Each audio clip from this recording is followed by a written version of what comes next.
Zone కార్యక్రమానికి స్వాగతం. ఇవాళ కార్యక్రమంలో భాగంగా మనతో పాటు అపోలో హాస్పిటల్స్ నుంచి senior consultant paediatrician doctor Sharmila గారు ఉన్నారు. పిల్లలు పాలు ఎలర్జీ గురించి ఇవాళ కార్యక్రమంలో భాగంగా మనం తెలుసుకోబోతున్నాం. దీనికి సంబంధించి మీకేమైనా డౌట్స్ ఉన్నాయి, డాక్టర్ గారితో మాట్లాడి నివృత్తి చేసుకోవాలి అనుకున్నట్లయితే వెంటనే స్క్రీన్ మీద కనిపించే నెంబర్స్కి కాల్ చేయొచ్చు. ముందుగా డాక్టర్ని పరిచయం చేసుకుందాం. మేడం నమస్తే. మేడం, చాలామంది పిల్లల్లో ఎక్కువగా పాలకు సంబంధించి ఎలర్జీ ఉంటుంది, పాలు తాగడానికి ఇంట్రెస్ట్ చూపించరు. ఫీడింగ్ తర్వాత పాలు అలవాటు చేయాలి పిల్లలకి అనుకునే వాళ్ళు ఎలా ప్రొసీజర్ స్టార్ట్ చేయాలి అసలు? పాలకి సంబంధించిన ఎలర్జీ అనేది మనం యాక్చువల్గా ఎంత ఎర్లీగా వస్తుంది అని అంటే నెల పిల్లలలో కూడా ఉంటుంది. సో ఇది చాలా రకాలుగా ఉంటుంది. కౌ మిల్క్ ప్రోటీన్ ఎలర్జీ అంటాము. కౌ మిల్క్ ప్రోటీన్ ఎలర్జీ 2 రకాల ఎలర్జీస్ ఉన్నాయి దాంట్లోనే. ఒకటి ఏంటంటే ఇమ్యూనలాజికల్గా మీడియేటెడ్ ఎలర్జీ, అండ్ ఇమ్యూనలాజీ అంటే మన ఇమ్యూన్ సిస్టమ్ని ట్రిగర్ చేసి ఎలర్జీ ఉండి అలా వచ్చేది, and also non immune mediated allergies. Food allergy జనరల్గా ఈ 2 భాగాలు. Cow milk protein allergy immunologically మీడియేటెడే. అయితే దాంట్లో కూడా మనకి సివియరిటీస్ ఉంటాయి. ఇది ఎలా ప్రజెంట్ అవుతుందంటే కంప్లీట్గా బ్రెస్ట్ ఫీడ్ చేస్తున్న బేబీస్లో సడన్గా కొంచెం బ్లడీ డయేరియా వస్తుంది, కొద్దిగా బ్లడ్ వస్తూ ఉంటుంది స్టూల్లో. ఇలాంటప్పుడు టెస్టులు చేయించుకోవాలి. ఈ బ్లడ్ స్ట్రీక్స్ వచ్చిన పిల్లల్లో కౌ మిల్క్ ప్రోటీన్ ఎలర్జీ ఉందేమో అని సస్పెక్ట్ చేయాలి. కంప్లీట్ బ్రెస్ట్ ఫెడ్ బేబీస్లో కూడా జరగచ్చు. నార్మల్గా ఫార్ములా మీద ఉన్నవాళ్ళు, ఫార్ములా అంటే మిల్క్ ఫార్ములాస్ కానీ, లేదా డైరెక్ట్గా పాలు పట్టేస్తూ ఉంటారు, తల్లికి పాలు పడలేదని ఇంకేదో రీజన్కి ఇన్ఫాన్సీలో. సో ఇలాంటి పిల్లలకు కూడా ఫస్ట్ టైం ఆ పాలు పట్టిన కొన్ని మేబీ 1 or 2 డేస్లోనే యూజువల్గా స్టార్ట్ అవుతుంది. అయితే ఇంట్రెస్టింగ్గా బ్రెస్ట్ ఫెడ్ బేబీస్లో మదర్లో కౌ మిల్క్కి సంబంధించిన అన్ని ఆహార పదార్థాలు, అంటే మిల్కే కాదు, చీజ్, బటర్, పనీర్, ఇంకా అన్నీ ఎక్సెప్ట్ కర్డ్. సో ఇవన్నీ ఎక్స్క్లూడ్ చేయగానే యూజువల్గా బేబీస్లో బ్లడీ డయేరియా తగ్గిపోతుంది. సో ఇలా ప్రజెంట్ అవ్వచ్చు. లేదా ఫార్ములా ఫీడింగ్ స్టార్ట్ చేయగానే ఇమ్మీడియట్గా కొంచెం బ్లడ్ లూజ్ మోషన్స్ ఇట్లా స్టార్ట్ అవ్వచ్చు. లేదా కంప్లీట్గా బ్రెస్ట్ ఫీడింగ్ అప్పుడు రాదు, ఆ తర్వాత ఫస్ట్ టైం మిల్క్ ఇంట్రడ్యూస్ చేసినప్పుడు, అంటే యానిమల్ మిల్క్ ఇంట్రడ్యూస్ చేసినప్పుడు స్టార్ట్ అవుతుంది. సో ఈ రకంగా ఏ రకంగా అయినా రావచ్చు. వామిటింగ్స్ ఉంటాయి, తర్వాత బ్లడ్ ఉంటుంది స్టూల్స్లో. యాక్చువల్గా ఈ milk protein allergy only gastrointestinal సిస్టంలోనే కాకుండా ర్యాషెస్ లాగా రావచ్చు.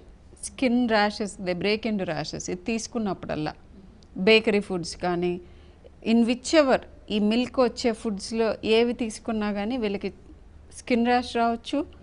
కొంతమందికి జలుబు చేస్తూ ఉండొచ్చు ఫ్రీక్వెంట్గా తీసుకున్న రోజున, కొంతమందికి ఆస్మా అటాక్స్ రావచ్చు, ఇట్లా అన్నమాట. సో వేరియస్ ప్రోటీన్స్, అది కౌ మిల్క్ ప్రోటీన్ అవ్వచ్చు, లేదా ఎగ్ ప్రోటీన్ అవ్వచ్చు, లేదా ఫిష్ ప్రోటీన్ అవ్వచ్చు, లేదా నట్ అలర్జీ అవ్వచ్చు. ఇలా ఇవన్నీ కూడా చాలా రకాలుగా మేనిఫెస్ట్ అవుతాయి. సో మన రెస్పిరేటరీ సిస్టమ్ని ఎఫెక్ట్ చేయొచ్చు, లేదా గ్యాస్ట్రో సిస్టమ్ని ఎఫెక్ట్ చేయొచ్చు, లేదా స్కిన్ని. యూజువల్గా అలర్జీస్ ఇట్లా ప్రజెంట్ అవుతాయి. సో అప్పుడు ఏం చేస్తామంటే, ఇప్పుడు 6 నెలల లోపు పిల్లలు, మనం ఫుడ్ ఇంకా పెట్టని పిల్లలకి కౌ మిల్క్ ప్రోటీన్ ఎలర్జీ ఉంది, తీవ్రంగా ఉంది అని అంటే డయాగ్నోజ్ అయిన తర్వాత కొన్ని specific amino acid formulas, hydrolysed milk formulas అని ఉంటాయి. అవి ఇస్తే వీళ్ళు బాగానే సస్టైన్ అవుతారు. అయితే ప్రతి చైల్డ్ని ఆ స్పెషలైజ్డ్ ఫార్ములా మీద పెట్టాల్సిన అవసరం ఉండదు. సివియరిటీ బట్టి, అండ్ అసలు అది ఉందా లేదా కౌ మిల్క్ ప్రోటీన్ అని ప్రాపర్గా ఎస్టాబ్లిష్ అవ్వాలి. ఈ సందర్భంలో నేను చెప్పదలుచుకుంది ఏంటంటే, లాక్టోజ్ ఇంటాలరెన్స్ అని ఉంటుంది. అది కూడా ఇలానే డయేరియా లాగానే ప్రెసెంట్ అవుతుంది. బ్లడ్ ఉండకపోవచ్చు, బట్ ఎక్కువ loose stools, and weight gain అవ్వకపోవటం, ఫెయిలింగ్ టు థ్రైవ్ అంటాం మేము మెడికల్ పరిభాషలో. సో ఇలా ఉన్న బేబీస్కి అది లాక్టోజ్ ఇంటాలరెన్స్ మిల్క్ ఇచ్చినప్పుడే, అది కూడా మిల్క్ ఇండ్యూస్డే. లాక్టోజ్ ఇంటాలరెన్సా మిల్క్ ప్రోటీన్ ఎలర్జీనా, ఈ రెండిట్లో తేడా లాక్టోజ్ ఇంటాలరెన్స్ ఏంటి? ఆ కౌ మిల్క్లో ఉన్న షుగర్ లాక్టోజ్ ఏదైతే ఉంటుందో అది అరుగుదల లేక వచ్చే diarrhoea. Cow milk protein allergy cow మిల్క్లో ఉన్న ప్రోటీన్ ఇండ్యూస్ చేసిన ఎలర్జీ మూలన వచ్చే డయేరియా. ఈ రెండు డిఫరెంట్, కానీ ప్రజెంట్ అవటం రెండు డయేరియాతోనే ప్రజెంట్ అవ్వచ్చు.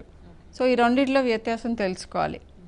అండ్ ఇంకొకటి ఈ సందర్భంగా నేను మామూలుగా ఆడియన్స్ చెప్పదలుచుకుంది ఏంటంటే, చాలామంది తల్లిపాల మీద లూజ్ మోషన్స్ వస్తున్నాయి అని చెప్పి పాలు ఆపిస్తున్నారు. పీడియాట్రిషియన్స్కి కొన్ని చోట్ల తెలియట్లా, తల్లులు వాళ్ళంతట వాళ్ళు లేదా చుట్టుపక్కల చెప్పిన వాళ్ళు కాబట్టి ఇది తప్పు. లాక్టోస్ ఇంటాలరెన్స్ అని ఏదైతే అన్నానో, చాలామంది ఇది లాక్టోస్ ఇంటాలరెన్స్ ఆపేసేయండి, మిల్క్ ఆపేసి అండ్ లాక్టోస్ ఫ్రీ ఫార్ములా మీద పెట్టేస్తారు చైల్డ్ని.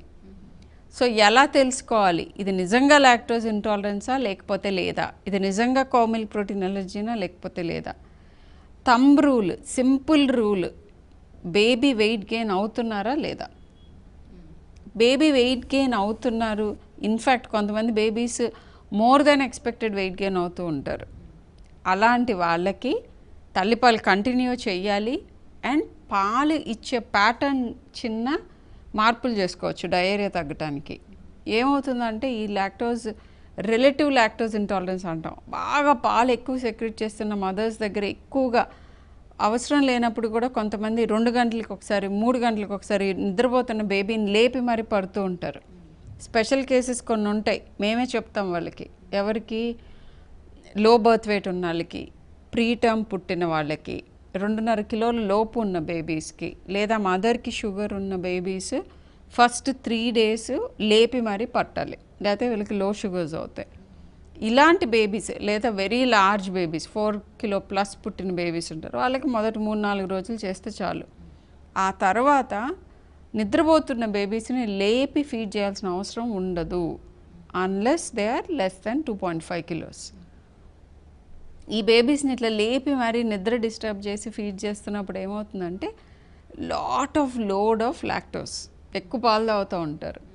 సో వాళ్ళకి శరీరంలో ఉన్న ఎంజైమ్ డైజెస్ట్ చేసుకోలేదంతా, సో కొంత ఫర్మెంట్ అయ్యి కొద్దిగా డయేరియా వస్తుంది. కానీ ఎక్స్ట్రా మిల్క్ తాగుతుంటారు కాబట్టి వాళ్ళది వెయిట్ గెయిన్స్ ఎక్కువ ఉంటాయి. వర్సెస్ ప్రైమరీ లాక్టోస్ ఇంటాలరెన్స్ అంటే మన లాక్టోస్ డైజెషన్ సరిగ్గా అవ్వక డయేరియా వస్తున్న వాళ్ళకి వెయిట్ గెయినే అవ్వరు, ఎందుకంటే వాళ్ళకి అసలు ఆ షుగర్ అబ్జార్బ్ అవ్వదు. అండ్ డయేరియా కూడా ఉంటుంది, అబ్జార్బ్ అవ్వని షుగర్ వాటర్ పుల్ చేసి వెళ్తూ.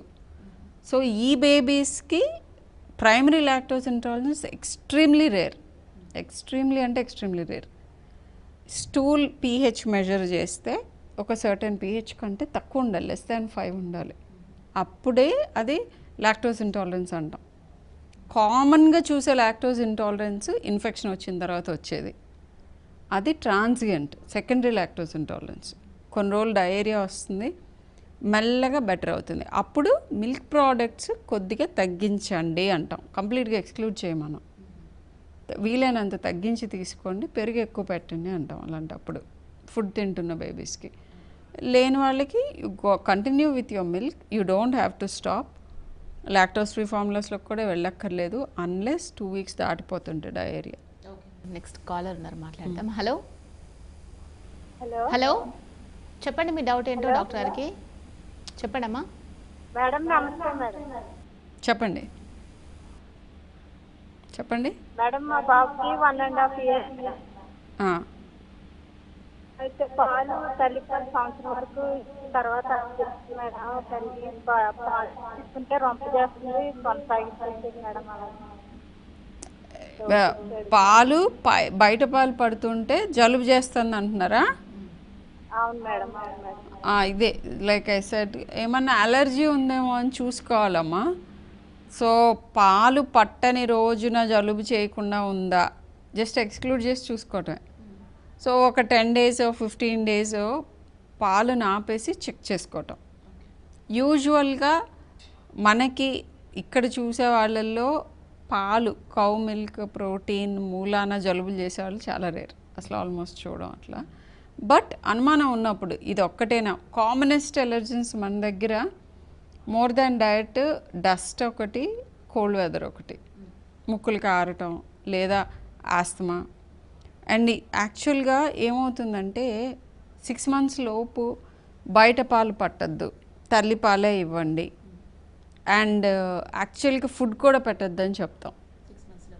ఎందుకంటే ముందే బాడీ ఇమ్యూన్ సిస్టమ్ అంతా అన్ని అవగాహన ఏర్పరచుకునే ముందే బయట ఫారెన్ యాంటీజెన్స్ అంటాం. ఇవన్నీ ఇప్పుడు మదర్ పాలల్లో ఉండేది ఆ ఎన్వైరన్మెంట్కి సబ్జెక్ట్ అయ్యి పెరుగుతూ వచ్చింది బేబీ. సో అది వాళ్ళకి యాంటైగా పనిచేయదు. మదర్ దగ్గర నుంచి వచ్చేవన్నీ మంచివే, దాన్ని ఫారెన్ కింద కన్సిడర్ చేయదు బాడీ ఆ మిల్క్ని. బట్ బయట నుంచి ఇచ్చే యానిమల్ మిల్క్ కానీ, ఫార్ములా కానీ, లేకపోతే ఫుడ్ కానీ కొత్తగా ఇంట్రడ్యూస్ అవుతున్నవి. సో ఎర్లీగా ఇంట్రడ్యూస్ చేసినప్పుడు స్టడీస్ జరిగినాయి, వాళ్ళకి ఇన్సిడెన్స్ ఆఫ్ అలర్జీస్ ఎక్కువ. సో అందుకే 6 months వరకు తల్లిపాలు తప్ప ఏమీ పట్టద్దు అని చెప్పేది అందుకు.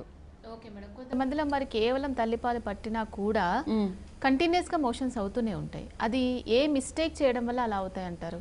ఓన్లీ తల్లిపాలు పట్టినప్పుడు నేను చెప్పాను కదా, ఇట్లా ఫ్రీక్వెంట్గా అవసరం లేనప్పుడు కూడా లేపి మరీ ఫీడ్ చేస్తుంటాయి. లేదా ఇంకొక ఇష్యూ ఎందుకు అవుతుందంటే, ఒక బ్రెస్ట్ కంప్లీట్గా ఎంటీ అవ్వకుండానే మళ్ళీ ఇంకో బ్రెస్ట్ ఇస్తారు. సో పాలల్లో ఎలా ఉంటుందంటే 4 milk హైండ్ మిల్క్. ఫస్ట్ వచ్చే మిల్క్ పల్చగా ఉంటాయి, దాంట్లో ప్రోటీన్స్ ఎక్కువ ఉంటాయి, షుగర్ ఉంటుంది అండ్ ఎలక్ట్రోలైట్స్ ఉంటాయి. వెనకాల హైండ్ మిల్క్ చివర్లో బ్రెస్ట్ ఎంటీ అయ్యే ముందు వచ్చే మిల్క్లో ఫ్యాట్ రిచ్ మిల్క్ ఉంటుంది. సో కంప్లీట్గా ఒక బ్రెస్ట్ ఎంటీ చేయకుండానే రెండో బ్రెస్ట్ ఇవ్వటం మొదలు పెడితే ఇటు సైడు పల్చటి మిల్క్, ఇటు సైడు పల్చటి మిల్క్ తాగుతారు. తాగి అలాంటి వాళ్ళకి డయేరియల్ ఛాన్సెస్ ఎక్కువ ఉంటాయి, ఎందుకంటే షుగర్ కంటెంట్ ఎక్కువ ఉంటుంది. ఫ్యాట్ కూడా వెళ్ళిన తర్వాత ఆ స్టమక్ ఎంటీయింగ్ టైం కానీ, ఇంటెస్టైనల్ మోటిలిటీ కానీ, సాటిస్ఫాక్షన్, బేబీకి సాటిస్ఫాక్షన్ కానీ, ఇవన్నీ ఫ్యాట్ తోటి అసోసియేట్ అయి ఉంటాయి. సో కంప్లీట్గా ఒక బ్రెస్ట్ ఎంటీ చేసిన తర్వాత షిఫ్ట్ ద అదర్ బ్రెస్ట్ అంటాం. ఫ్రీక్వెంట్గా షిఫ్ట్ చేస్తూ ఉంటారు, 5 minutes ఇటు ఇస్తారు, మళ్ళీ 5 minutes, అట్లాంటి వాళ్ళలో కూడా డయేరియాస్ వస్తాయి. అండ్ అవసరం లేనప్పుడు కూడా లేపి మరి నిద్రపోనీయకుండా లేపి పడుతూ ఉంటారు. అట్లా చేస్తే కూడా రిలేటివ్ లాక్టోస్ ఇంటాలరెన్స్ వస్తుంది, అప్పుడు కూడా ఇట్లా అవుతుంది. ఓకే మేడం, ఒకవేళ కంప్లీట్ ఇప్పుడు ఇంతకుముందు చెప్పారు కదా, ఒక 1 year తర్వాత బేబీకి ఏదైనా మిల్క్ బయట ప్రోడక్ట్స్ అలవాటు చేయాలి అనుకున్నారు అనుకోండి, ఇదైతే బెస్ట్ అని ఏమైనా ఉంటుందా? లేకపోతే అట్లా ఏముండదు. చాలా మంది వచ్చి కౌ మిల్క్ బెటరా, బఫ్లో మిల్క్ బెటరా, లేకపోతే ఇంటి దగ్గర పాలు పోయించుకోవాలా, ప్యాకెట్ పాలు ఇవ్వాలా, లేకపోతే ఫార్ములా కంటిన్యూ చేయాలా, ఇలా చాలా క్వశ్చన్స్ అడుగుతారు. సో ఒకటి ఏంటంటే ఎవల్యూషనల్ థింగ్ చెప్తాను మీకు. మనం కూడా యానిమల్స్ కదా. సో యానిమల్స్లో లాగానే మనం కూడా మదర్ దగ్గర 2 years వరకు బ్రెస్ట్ మిల్క్ తాగి ఆ తర్వాత మిల్క్ తాగాల్సిన అవసరం లేదు. దిస్ ఈజ్ ద లేటెస్ట్ ఫ్యాడ్. ఎప్పుడు ఆ మిల్క్ రోల్ ఏంటి డయట్లో అని తెలుసుకుంటే మనకు అర్థమవుతుంది. మిల్క్ రోల్ ఏంటంటే some amount of protein and calcium మెయిన్గా. సో మిల్క్ అలర్జీస్ ఉన్నవాళ్ళు పిల్లలు చాలా రెసిస్ట్ చేస్తూ ఉంటారు. ఆ వాసన చూస్తే వాంతి వస్తుంది, లేకపోతే తీసుకున్న రోజు స్టమక్ బ్లోటింగ్ వస్తుంది. ఇలాంటి వాళ్ళని కూడా ఫోర్స్ చేసి థ్రోట్లోంచి పోస్తూ ఉంటారు. అలా అవసరం లేదు. Each one of us are metabolically different. కొంతమందికి మిల్క్ డైజెషన్ ఒక రకంగా ఉంటుంది, ఇంకోళ్ళకి. సో ఏజ్ గడుస్తున్న కొద్దీ మిల్క్ డైజెషన్ తగ్గిపోతుంది హ్యూమన్ రేస్లో. అందుకనే మనం ఫుడ్ తింటూ మొదలు పెడతాం. లేకపోతే ఎప్పటికీ పాలు తాగుతూ ఉండొచ్చుగా, మదర్ పాలు కాకపోతే ఇంకో పాలు. ఎందుకని? మనకు అన్ని న్యూట్రియంట్స్ మిల్క్లోంచి రావు, అబ్జార్బ్ చేసుకోలేము, ఎంజైమ్ లెవెల్స్ తగ్గిపోతాయి. ఇవన్నీ దృష్టిలో పెట్టుకుని మనం వెజిటేరియన్ వాటెవర్ నేచర్ నుంచి వచ్చే ఫుడ్, వెజిటేరియన్ కానీ వేరేది కానీ, వెజిటేరియన్ ఫుడ్లోకి గ్రాడ్యువల్గా వెళ్తాం. ఇవి మనం తర్వాత తినబోయే ఫుడ్ కాబట్టి 6 months దగ్గర నుంచి అలవాటు చేసుకుని 2 yearsకి కంప్లీట్గా ఫుడ్లోకి వెళ్ళిపోయి milk less than 300 ml per day మాత్రమే ఇవ్వాలి. ఈ మిల్క్ సుపీరియర్, ఆ మిల్క్ సుపీరియర్ అని ఏం లేదు. ఇన్ఫ్యాక్ట్ నాకు కొంతమంది క్యామెల్ మిల్క్ బెటరా, గోట్ మిల్క్ బెటరా ఇవి కూడా అడుగుతున్నారు. సో అలాంటి ఎగ్జాటిక్ మిల్క్స్ ఏమి తాగక్కర్లేదు. ఒక మిల్క్ 2, ఇన్ఫ్యాక్ట్ అవన్నీ ఇన్ఫీరియర్. సో జనరల్గా కవ్ అండ్ బఫెలో మిక్స్డ్ మిల్కే ఉంటుంది ప్యాకెట్స్లో. నార్మల్గా అవి బాయిల్ చేసుకొని 2 years వరకు ఫుల్ క్రీమ్ మిల్క్ ఇవ్వాలి. 2 years తర్వాత స్కిమ్ మిల్క్ ఇవ్వచ్చు. దాంట్లో కాల్షియం కంటెంట్ ఎక్కువ ఉంటుంది. దీంట్లో అన్నీ సమంగా ఉంటాయి. Okay madam. దాంట్లో ఫ్యాట్ కంటెంట్ తక్కువ ఉంటుంది స్కిమ్ మిల్క్. ఓకే, కాలర్ ఉన్నారు. హలో హలో, చెప్పండి, మీ డౌట్ ఏంటి? నమస్తే అండి. నమస్తే, చెప్పండి. హలో, చెప్పండి అమ్మా. మేడం, మా బాబుకి ఇప్పుడు 14 months. 14 months, యా, చెప్పండి. అయితే తనకి రైస్ పెడుతున్నాము, ప్లస్ ఉగ్గు ఇంట్లో చేసింది పెడుతున్నాము, ఫీడింగ్ కూడా ఇస్తున్నాను. చెప్పండి. యా చెప్పండి, వింటున్నాను. డైట్ మంచిది ఏంటియా? మీ క్వశ్చన్ ఏంటి? చెప్పండి అమ్మా, అడగండి. So I think it was a doubt about diet. So first thing is ఆవిడ చెప్పిన దాంట్లో ఒక్క సెంటెన్స్లోనే ఉగ్గు పెడుతున్నాను అన్నారు. మోస్ట్ ఇంపార్టెంట్లీ నేను చెప్పేది ఏంటంటే, ఏ వయసులో డెవలప్ అవుతున్న ఫంక్షన్కి మనం ఆస్కారం ఇవ్వకపోతే ఆ ఫంక్షన్ తర్వాత అలవాటు చేసుకోవడం కష్టం అవుతుంది. ఈ మాటకు అర్థం ఏంటంటే, రఫ్లీ అరౌండ్ 9 to 11 months మధ్యలో మనం చ్యూయింగ్ కేపబిలిటీ వస్తుంది బేబీస్కి. పళ్ళు ఉన్నా పళ్ళు లేకపోయినా గమ్స్తో కూడా చూ చేస్తారు.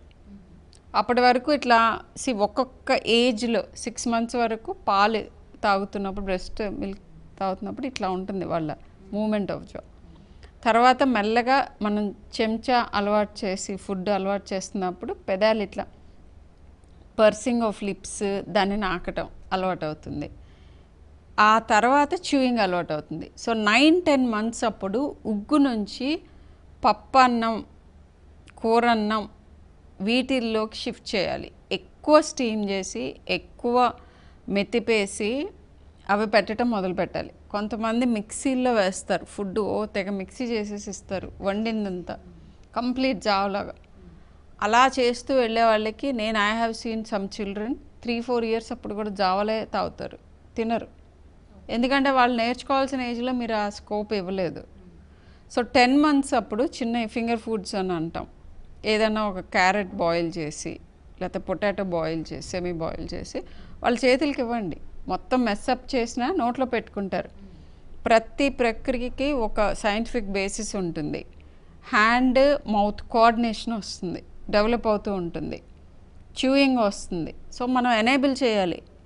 మన దగ్గర మెయిన్ డ్రాబ్యాక్ ఏంటంటే, చిల్డ్రన్కి ఇండిపెండెన్స్ ఇవ్వరు. ఇల్లు గలీజ్ అవుతుంది, ఇవన్నీ నేను తుడుచుకోలేను, నేను పెట్టేస్తా. కొంతమంది అయితే కాళ్ళ మీద పడుకోబెట్టుకుని పెడతా ఉంటారు. అస్సలు అలా చేయకూడదు. మనం తింటామా పడుకుని ఫుడ్, మరి ఎందుకు పాపం వాళ్ళకి? సో కూర్చోబెట్టాలి. కూర్చోపెట్టి రిక్లైనర్, సెమీ రిక్లైనర్ ఏదైనా కానీ, ఒళ్ళో ఇంకొకళ్ళో ఒకళ్ళు ఎదురుగా కూర్చుని ఎలా చేసినా కూర్చోపెట్టి చెంచాతోటో, లేకపోతే జావ అనుకోండి ఆబ్వియస్గా చెంచాతోనే పెట్టాలి, చేతులతో పెట్టలేం. ఫుడ్ పెడుతున్నప్పుడు చేతులతో పెట్టచ్చు. అండ్ ఇలా పెట్టుకుంటూ వెళ్ళి ఈ జావలు అంటే మల్టీగ్రెయిన్ జావ ఒకసారి రోజుకి ఇస్తే మంచిదే, అలా ఇవ్వచ్చు. బట్ మేజర్గా 14 month చైల్డ్ చేతులతో ఈ గ్రాస్పులు కూడా వస్తాయి. యాక్చువల్గా 10 monthsకి పిన్సర్ గ్రాస్ప్ అంటాం. ఇట్లా 2 వేళ్లతో అన్నీ ఇట్లా పట్టుకొని తీస్తూ ఉంటారు. సో వాళ్ళకి అలా పట్టుకొని అలా తీసుకొని అన్ని నోట్లో పెట్టుకొని ఇట్లా చేసినప్పుడు వాళ్ళకి ఇంట్రెస్ట్ పెరుగుతుంది ఫుడ్లో. సో మీరు కాళ్ళు చేతులు కట్టేసి ఒకళ్ళు పట్టుకొని గొంతులో పోస్తూ ఉంటే వాళ్ళ రిలేషన్షిప్ విత్ ఫుడ్ అంతా డ్యామేజ్ అయిపోతుంది. అదొక అన్ప్లెజెంట్ ఎక్స్పీరియన్స్ కింద తయారు చేస్తున్నారు. రాదర్ దాన్ దాట్ వాళ్ళని ఎక్స్పెరిమెంట్ చేసి ముట్టుకుని కింద పడేసి మీద పడేసి వాళ్ళు తింటూ ఉంటారు, మీరు కూడా పక్క నుంచి పెట్టచ్చు. ఇలా చేస్తే they develop a good relation with food. 14 month ఓల్డ్కి పప్పన్నం 2 సార్లు, ఫ్రూట్స్ అన్నీ, జనరలీ ఫ్యామిలీ పాట్ అంటాం, ఇంట్లో ఏమేమి చేసుకుంటామో బ్యాలెన్స్ డైట్ అవన్నీ తినిపించాలి. అండ్ ఒక బౌల్లో వేసి వాళ్ళని తినమనాలి. వాళ్ళకి స్పూన్, ఈ కంప్లీట్ రిస్ట్ మూమెంట్ కంప్లీట్గా వస్తూ ఉంటుంది. 14-15 monthsకి వెరీ ఏబుల్గా చేయగలుగుతారు. మీరు అసలు వీటి స్కోపే ఇవ్వకపోతే ఇవన్నీ ఎట్లా వస్తాయి? ఈ ఫైన్ మోటార్ స్కిల్స్, ఇవన్నీ మోటార్ స్కిల్స్ అన్నీ సరిగా డిలే అవుతూ ఉంటాయి. సో ఎంకరేజ్ దెమ్ ఫుల్గా. మామూలుగా పప్పన్నం పెట్టాలి, జావలాగా కాదు. అండ్ మిల్క్ గురించి అగైన్ కమింగ్ బ్యాక్, ఏది స్పెసిఫిక్ మిల్క్కి ఏమి అడ్వాంటేజ్ లేదు. But very importantly less than 350 ml మాత్రమే ఉండాలి per day milk 1 year cross అయిన తర్వాత. ఎందుకు చెప్తున్నానంటే ఇలా చేస్తే తప్ప వాళ్ళు మిగతావన్నీ తినరు. లీటర్ మిల్క్ తాగుతున్న పిల్లల్ని చాలామందిని చూస్తాను. ఎందుకు తీసుకొస్తారంటే మా అబ్బాయి ఫుడ్ తినట్లేదని తీసుకొస్తారు. నువ్వు లీటర్ మిల్క్ ఇస్తుంటే ఇంకా ఫుడ్ ఎక్కడ తింటారు? నేను మిల్క్ ఆపేసినా తినట్లేదు మేడం అంటారు. అంటే ఒక పూట ఆపుతారు.